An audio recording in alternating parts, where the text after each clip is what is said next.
Sali, ako daw magluto ng sopas. Kasi, Ang sarap niya magluto. magluto tayo ng sopas. Ang una natin gagawin, syempre, ay igisa natin yung butter. Ilagay natin yung butter. Ito ano to, sopas na walang manok. Corn beef ang ilalagay natin kasi may allergy tayo sa manok. Ang lakas ng ating init. Bango ng bawang. Yung mga natutulog, magigising. Talaga. Maya babangon na yung mga yan pag namin nila yung lalo na yung bawang. And then, sibuyas.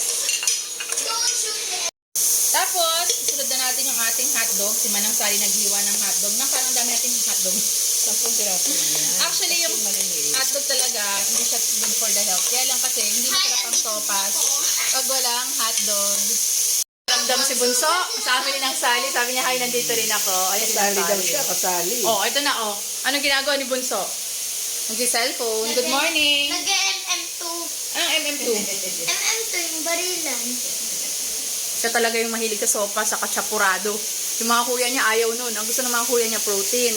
Siya gusto talaga niya yung mga gandang pagkain, no? Tapos, saka natin ilagay yung corn beef. Yan, puro tayo corn beef.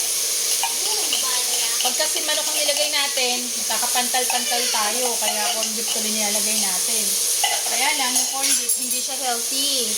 Kasi nga may preservatives na yan. Ang gatas natin, puro maliliit na lata. Kasi, naubos daw kahapon. Dahil tagulan, ang dahil bumili ng latang malaki.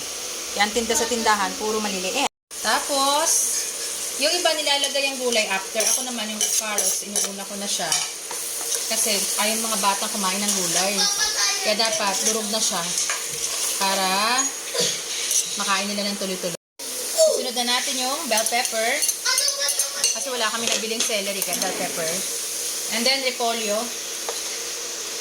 Ano talaga to? Gulay na may kaunting pasta para sa sopas. Yung sopas talaga namin ni Manang, puro gulay.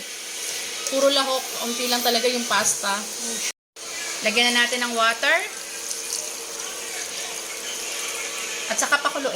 Ilagay na rin pala natin yung pasta. Kalahati lang. Ayun. Yan. Kalahati lang. Sabi ko sa inyo ano yun gulay na may kaunting pasta Kasi hindi naman talaga sila kumakain ng sopas masyado. Ayan. Pakuloy natin. Nilagyan ko na pala ng paminta at saka konting asin. While waiting tayo maluto yung sopas, exercise muna tayo. Di ba? Tapos, ilagay na natin yung gatas. Ayan, isa. Kasi wala nang gatas na malaki. 2. Ayan, 4 na maliit. Para milky. Manang parang walang pasta. Okay lang to, hindi lang kita. Sarap! Ang Sally. Sinang Sally ang taga-tikim. Pasado? Oo, pasado daw the best. So, kain po tayo ng sopas.